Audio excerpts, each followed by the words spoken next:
So, welcome to the latest episode of Tecman Talks Dynamics. I'm here with Matthew Woodhouse and Liz Delaney. And we were debating what to talk about, and this time the topic came up around women in dynamics and women in our industry generally. There's been I think since Women in Dynamics was launched last year at the Directions Conference, it's coming up for almost a year, and you've seen a huge amount of kind of activity, and it's definitely got a role behind it, which is fantastic, but perhaps highlights quite where the challenges are. Yeah, I mean, it's got a lot of support behind it. There's a lot of people that say that it's a very positive thing, and that they are, everyone's sharing the LinkedIn posts and liking the posts, but how is that going to result in real change in attracting more women into the roles? So, well, I think from a male perspective, just the fact that so many women think there is a challenge has kind of probably moved it up my agenda, I have to say, because clearly if so many females think there is a problem, and this is something, I'd shoot for a world where actually you didn't need women in dynamics because there was no level of discrimination or just had to clarify, you don't mean we don't need women in dynamics, you mean no, we don't I mean need the we group. don't need the group. Women in Correct. dynamics. Yes, sorry, misspeak. But yeah, it's a shame that we need to single out any group actually as needing particular support or whatever. I'm utopian enough to kind of shoot for a world where everybody is equal. I think that we have to really kind of try and examine why, because I am a woman in dynamics, and I've been doing this job for a really long time, like 20 years, and actually I think today here there are less women doing consultancy and support roles than there were 10 years ago here. Proportionally. Yeah, proportionally, yeah. That shows our recent graduate intake, didn't it? Yeah, so when we did a graduate intake this year, we only had one girl apply. So let alone get through into second interview stages and into a role, we only had one girl actually apply out of how many applicants? Three figures. 450 applicants, yeah. 450 applicants. One girl got through to the interview stages with us. And I don't know what proportion of those 450 were female, but it was very small. Very small. Yeah. That when we did it last year, it was a little bit more even. Yeah. And I'm not sure, and I can't identify why so few girls applied, and what is it about the role that isn't as attractive for girls? Because actually this year, the role, the way we advertised it was ever so slightly different. It wasn't just consultants, developers. It encompassed things like account management and project management, which might appeal more. And actually, we had less girls apply. So, is that an anomaly in this year, or is it just not a very attractive type of business for girls to come into? I mean, I think that's a difficult question to answer. I certainly don't know the answer to that. I think we have a problem of attracting talent into our industry all up, frankly. It's kind of, I get that it's hard to compete with kind of, astronauts and footballers and all the other things that kids want to be when they're in early years. But you would hope by the time they get into teens, I think that our sector has been one of the best paid and the easiest career path of any sector, and in lots of surveys that I've seen for the last 10 years, but we're still not getting a lot of people decide, right, I want to be a business analyst, I want to be a business apps consultant, or developer, or whatever. We've got a problem. Promote what the roles are and what kind of the day in the life of those roles are, so that people really understand them. Because I think if you asked any of my friends what I did for a living, they probably wouldn't be able to tell you. friends I've had for 20 years wouldn't be able to explain what I do. But that's not a female thing, Liz, because most of my friends have got no clue as what I do. So I don't know if you watch Friends, the old Chandler Bing episodes of Friends where, what does he do for a living and nobody really knows. It's a little bit like that. So I think maybe by promoting what the roles are and what you do explaining in the day-to-day, what we do, maybe if everybody did that a little bit more and explained and saw that a little bit more, that would maybe help attract more talent all up, boys and girls. But I think once you get them, it's then about keeping them and adapting to the needs, which might be slightly different. It was when I was doing consultancy 15, 20 years ago, I was in a very, very male-dominated environment, very male-dominated. I mean, I worked with steel stockholders and scrap metal companies, very sexist, very difficult, and I just had to harden up to it. Whether or not I should have done, I did. Well, you shouldn't have had to, but it was the environment at the time, and it has changed for the better. But when I had children, that puts a whole different slant on it because I couldn't travel in the way that I was. It was just impossible to do. And I didn't want to. I didn't want to be away from home as much as I had been before. Now that's a little bit different now. It's post-COVID, particularly. Exactly, because there is these options now to be more remote, and to work from home or to come into an office rather than having to travel. And you just think about the connectivity. Cloud now. Yeah. It's just universal, isn't it? Where there was no cloud when my babies were born. No clouds. 15 years ago, you were connecting up, and actually getting connection to the client system was a whole bag of games. So often it was easier just to travel to the client, and they expected you to do that now. So I do think the environment has changed, and perhaps the people that we've got in our community, in our business now, the new ones will think that that's normal, but the old ones are still reflective of how it was rather than how it is. Maybe. I mean, also now we do all the things that we have to do because they're the right things to do. So we have, good maternity package. We, when people need to go for appointments, we allow people to work slightly flexibly if they need to. Like I know the other day I had to go to Isabel's tea time concert. We're flexible enough to be able to do that now. So we do all the right things that we should do, that are written down. But it's the more subtle things, I think, sometimes that get to women in the way that they're treated. Now it's not something that I think about massively because maybe because I've done it so long and because I am quite hardened to it.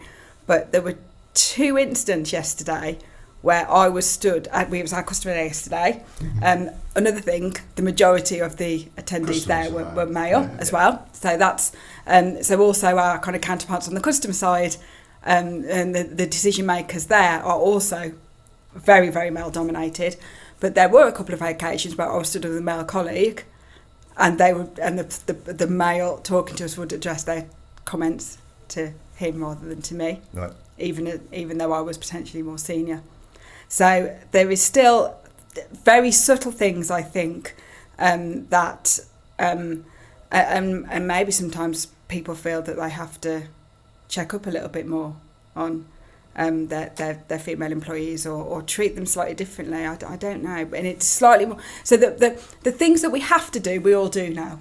We all offer equal opportunities. We all offer maternity pay. We all offer a little bit of flexible work, and it's the slightly more subtle things. And that's not not an IT thing. That's all up. Yeah.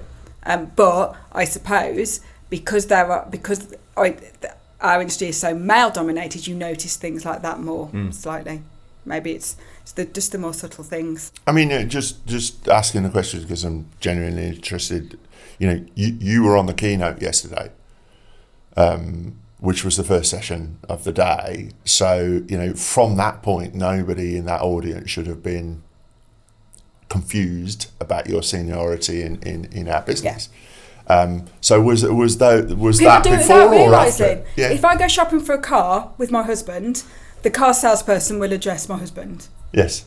And that's just the way it is. If you go, even it's just not even a car, which is a male thing. Even when there's anything, if you go and you speak to a mortgage advisor or a pensions, that they will predominantly they will address their questions and put their attention on even Jason the female rather ones. than me. Because you talk about mortgage advisor, and it's like I said, it's the subtle things. And I think when you are in those subtle things, that when you are in an environment that is very male dominated, then you notice that more. I think I really hope that we've gone from the days of the overtly inappropriate behaviour. I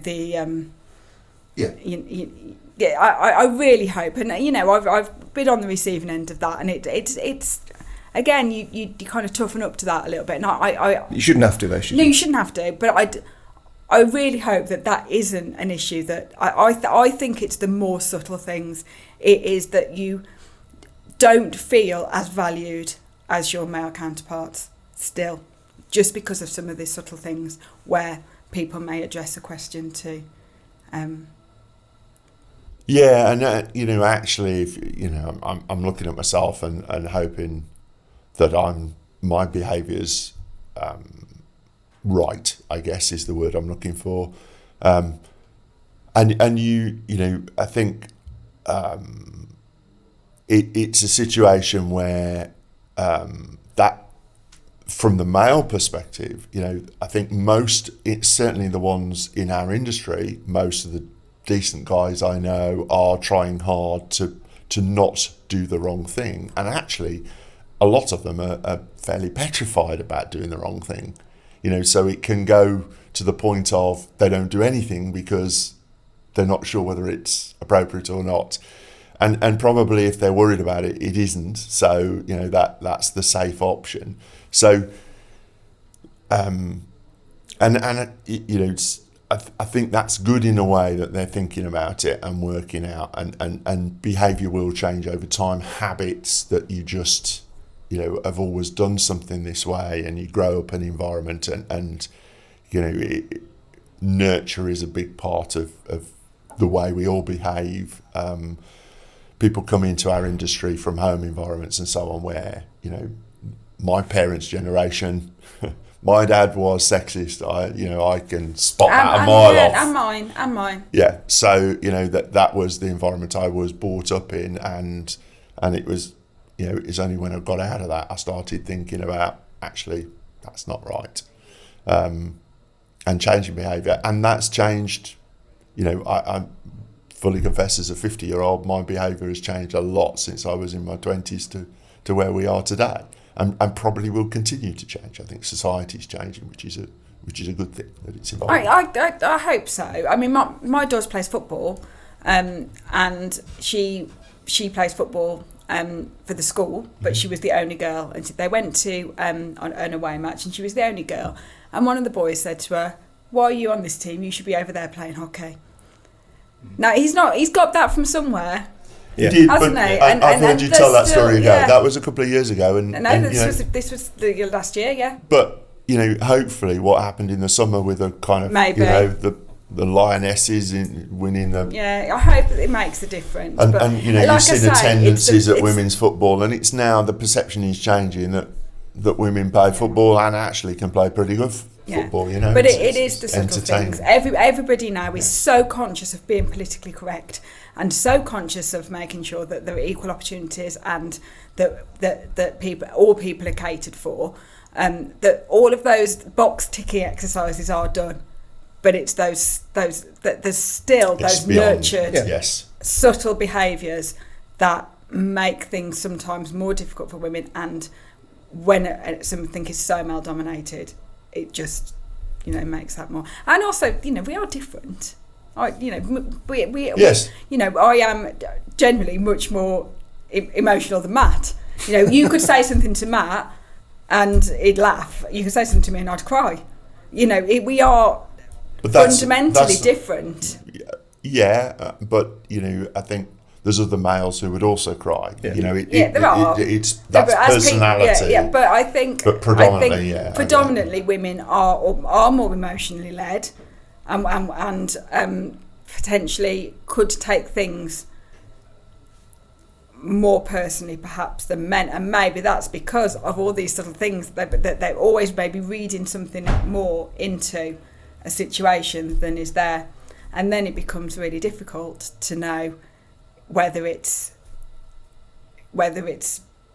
you and something, or whether it's somebody treating you differently because you're female. So we did a podcast not long ago. I did one with a male colleague, and there was a comment posted that I watched this podcast with George, it was brilliant. And I was like, well, I was there too. But was that because, there could be many reasons why he only mentioned George, but but the reason part of you in your mind starts thinking, well, was that because... But that's because of experience over the years. Exactly. To give you that thought. Yeah, exactly. And you were asking, I think I watched that episode, and George was the subject matter expert. I think you were asking him questions and so on. So is it?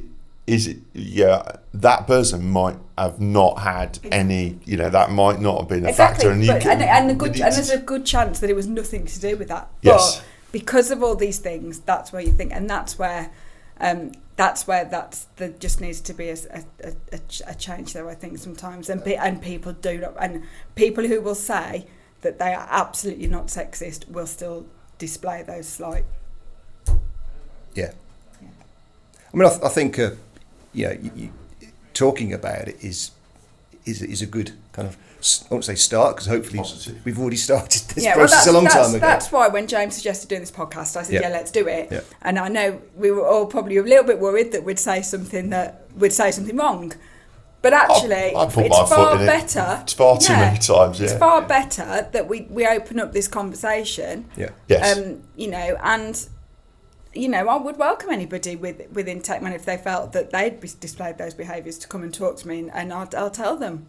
I agree with that, and I think the Women in Dynamics thing, obviously with my chair of directions hat on, it's been great to see, and I know, some people have not everybody has embraced it as strong as others, but I think it's important that the conversations have, the fact that they've been so supportive of each other is brilliant, and they've shone a bit of sunlight onto some activities, and if only one person out there kind of listens to something like I did and says, actually, I might need to think about my behaviour going forward, then I think it's worth doing. Vicky, who runs that group, Vicky Critchley,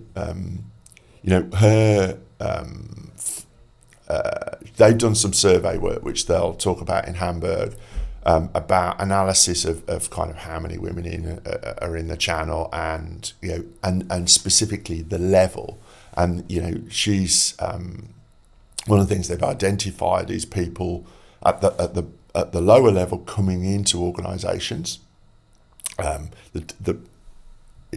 It's still disproportionate, but there's quite a reasonable percentage. But the progression up through organisations. Now, progression takes time. So, one of my things was, well, is it just the fact that things have improved? So people there's a lot more females coming in at the lower level, and actually they haven't had the 5 years, 10 years to progress up to the middle levels, senior levels in organisations? Or is it the fact that, her view is that so many fall out because actually it's so difficult, like you talked about, when you get other commitments in your life, the males tend to still do the hours and all the rest of it, and the females make the decision that they're not willing to take that compromise. It'd be nice to think, wouldn't it, that it would be an individual's choice. And that's really what you're striving for, because if it would be nice to be. I can't believe that we are still having to have a lot of these conversations, and when you showed me the Women in Dynamics stuff originally, I rolled my eyes a bit, didn't I? I was like, this is, why are we still having to talk about this? It's 2022, for God's sake. Yeah. But I do think there is still an issue. So what would you say are positive things that partners can do? What should we be doing? You've raised a few, maternity packages we reviewed and all the rest of it. Yeah, I think all that kind of thing, I think now is just taken as read that people do that. I think I think you have to be very conscious of all male teams, and then put in a first put women into those teams, and how that. So the expectation is that they will do everything that the males will do, and when they don't, it's seen as effectively a difference. Yeah, maybe I don't know. It's I think it's just ingrained in people. I think that's the problem. It's just people treat women differently. Well, it's a as you can strive as an organisation, but often it comes down to individuals, doesn't it? And that's the challenge is aligning the individuals to what the organisation wants to do. Yeah. But like Matt said before, the key is talking about it so that the people. I would hope in our organisation, if anybody spotted that kind of behaviour, or spotted that somebody was being treated unfairly, whether it's because they were a woman or full stop, if someone was being treated unfairly or differently, then they would feel that they could talk to somebody about that, and they would raise that. And I think by us talking about it and saying that we do not accept that people should be made to feel like that, then hopefully that makes people think that they have somewhere to go with that, and that they would be supported. It's a really difficult tightrope to walk, isn't it? Because it is, and I can think of a situation. And I remember one situation a couple of years ago where a customer was saying, not objecting exactly, but saying this isn't as good as it was, and it was in effect, it was a change from a male consultant that they'd had for a period of time, who'd had the flexibility to put the hours in and all the rest of it, and suddenly the change to a female, where actually, at end of the day, other responsibilities kicked in and so on. Now, we could talk about society and why that's the case, and why all the rest of it, but the reality is that's a large part of it.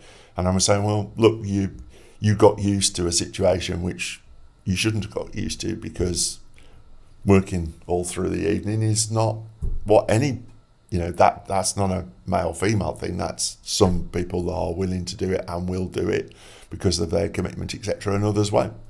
But it's a shame when the only people who succeed are the people who will put an extra long shift in. But it does go through, to the customer level, I think. And as we were talking at our customer day yesterday, I don't want anybody out there to think all our customers are sexist, by the way. But but it's just the nature of what we do, and they probably wouldn't have recognised it. And as one changes, the other would change, I think, as well. As you get more skills in these areas, then it will change. I think the work-life balance, kind of you're referring to there, though, I mean, that's changed an awful lot since COVID. Yeah, a lot of people sat back and reassessed their lives. We used to burn them. The men who typically dominated that area used to burn out, not want to do it anymore. I think that's the IT industry. I can remember 80s, 90s where you were doing 12-hour days and taking calls weekends, and still in the IT industry there's people doing that, and there's a lot of stress because obviously it's so critical to people's businesses these days. It's I think that's changed a lot, and especially since COVID, that people don't want to do that. There's a balance, but between work and life. It screwed my relationships up because I was. I don't think we're talking 80s, 90s. I think we're talking as little as 10 years ago and less, that people were working really long hours and there's still some out there now doing it. Yes. Taking calls at weekends, and that becomes really difficult. And actually, the nature of the Dynamics community, I think, where you've got a lot of smaller partners, so there is only them. That's the reason I was doing it, is because there was nobody else, and so it either wasn't going to happen or I had to do it. Now, you can argue that both ways, can't you? But that does put pressure on it wasn't constant, but there were peak times when you were arriving back from one customer at 9 o'clock one night and getting in the car at 5 the next day, and you do that 3-4 days a week. Sometimes the miles that you were travelling was just insane in retrospect, but. Yeah, and for me that became impossible. But that isn't it. So for the young people coming through now, that isn't necessarily a challenge for them yet. It's not something they're thinking about until they get into their a little bit later and they settle down into relationships and they decide they want to have children. When they're in their 20s, when you're really wanting to push your career forward, that's a lot of the people that we're talking about that drop out even at that stage. So it's not just about family life, and there's lots of women that choose not to have a family but still would say that they're discriminated against in some way. So and once again, I would just go back to we tick all the boxes, but can everybody really say that they treat everybody completely equally, and that they don't have preconceived ideas about how somebody might react or how somebody might. So from a male perspective, what do I need to do? Do I need to go and go on one of the training courses, or what? Because there's a sincere kind of wish not to exhibit the behaviour, but it's you can change what you know about when you say it's subtle and I think it's engaging with all levels of the business and having those conversations, isn't it? And I think like you were saying before, typically especially in Dynamics and BC, there's a lot of old dinosaurs like ourselves. But you've got me to tell you. You exclude those from that. Okay, so. Younger dinosaurs. But yeah, but the older dinosaurs are this side of the table. You've got me to tell you. If you say if something slips out, and I would be on it straight away. So you can't say that. But that's not fair. What I'm kind of saying is there's a middle layer of management. Yeah, I was going to say it's when you go down to the younger people coming into the business.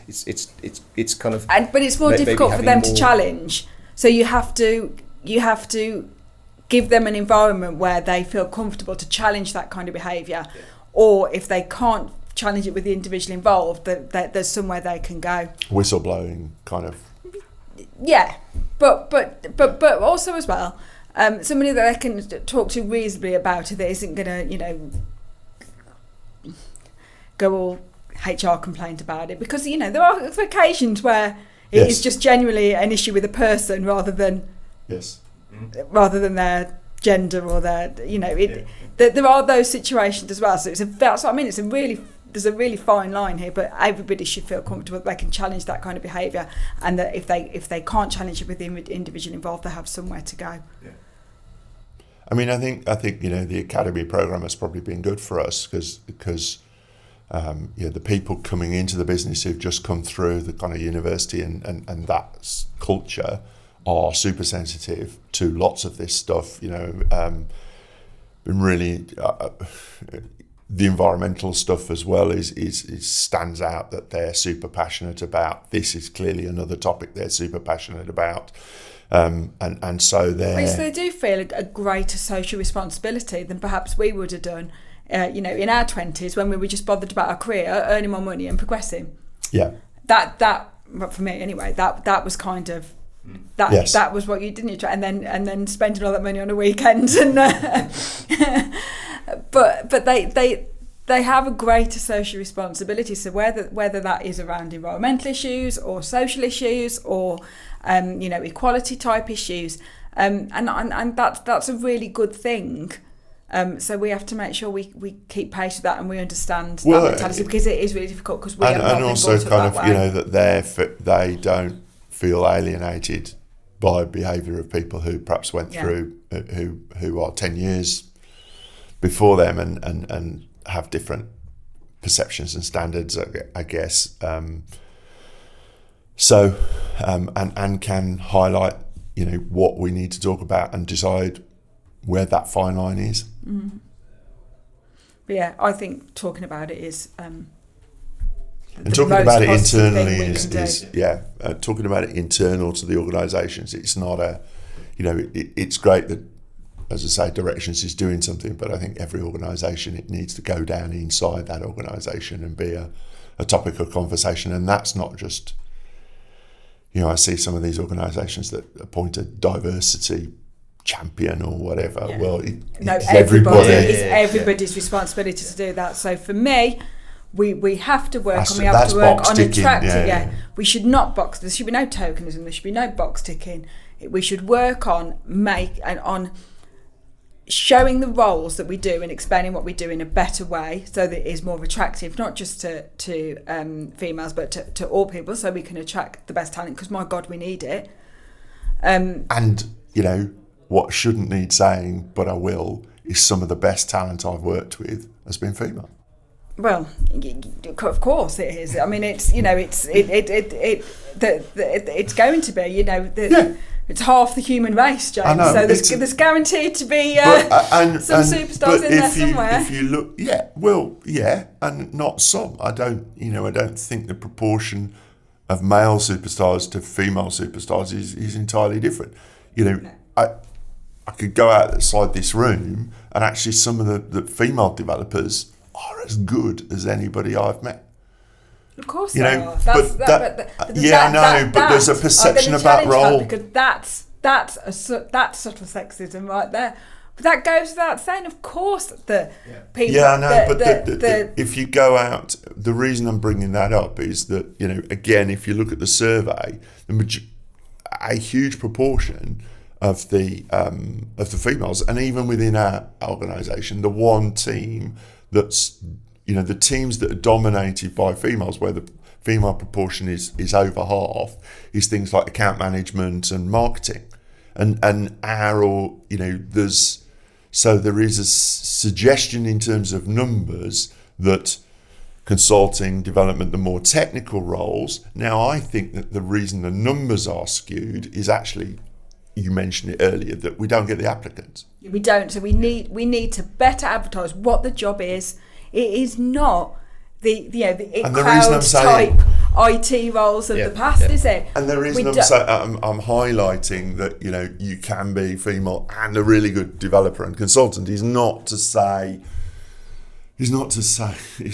try and imply that should be a question, but just to say that actually those roles should, we need to make those as attractive, because actually when you look at who progresses up into the middle and senior management of organisations, actually do people from marketing teams get up to? Sometimes they do, but it's probably a lower proportion. Yeah, we definitely need to understand the roles better, and we need to keep talking about it, because I think 10, 15 years ago we were saying, the reason there's not enough women in middle management and senior management within these types of businesses, they're not coming through. But now they're starting to come through, we'll see it, but we haven't. Yeah.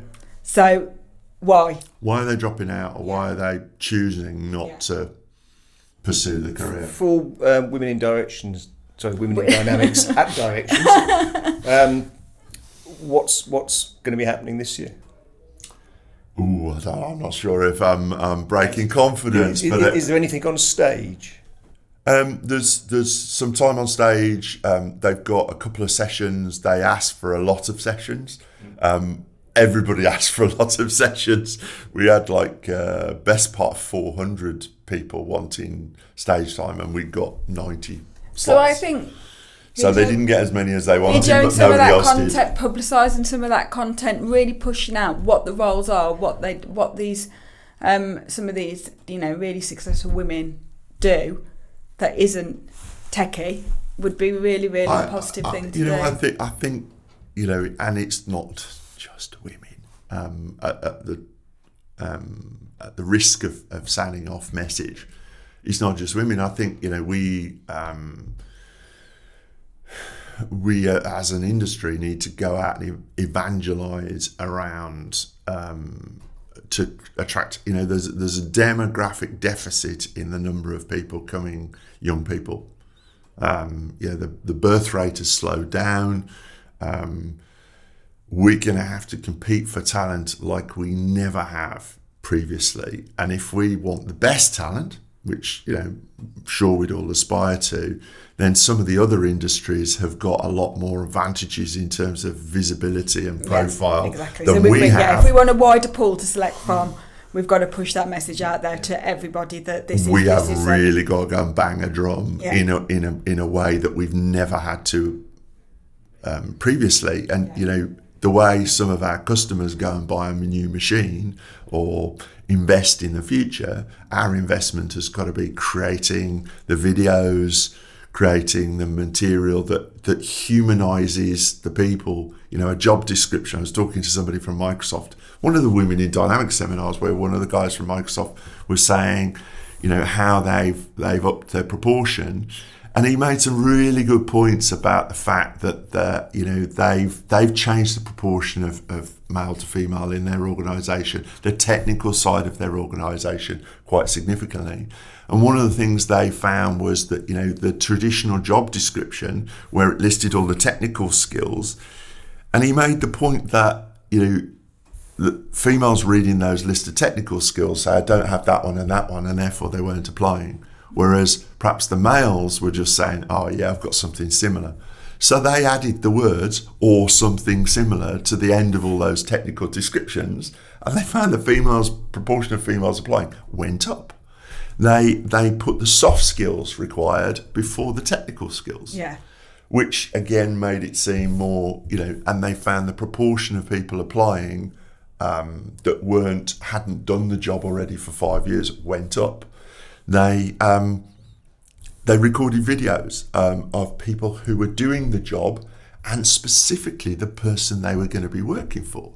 And they said when the potential manager was on a video that a candidate could watch, okay, then the number of applicants went up because people watched it, and if they were in doubt, okay, I could see myself working for them. And it's kind of it's a whole new so we need to inspire drive people that this is a good option to go into. We need to give that inspiration, and that will work across the place, not just. You know, this generation is consuming information differently. You know, it's all via the social media and you know. But we have the platform to do that. Podcasts that you wouldn't have had before. So you know, put a TikTok out there. They're saying how exciting your job is. Matt can use TikTok. I don't know.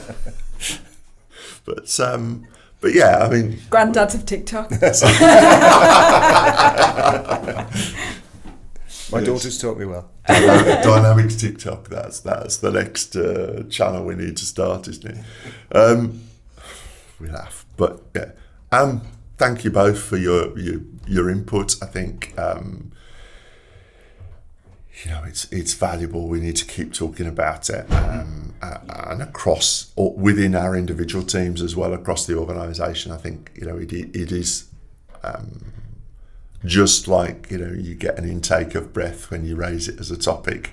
Exactly. You shouldn't be afraid to talk about it because you're scared to offend anybody. By talking about it, you're less likely to offend people. 100%. 100%. Yeah. Thank you both. Thank you. Great. See you on the next episode, people.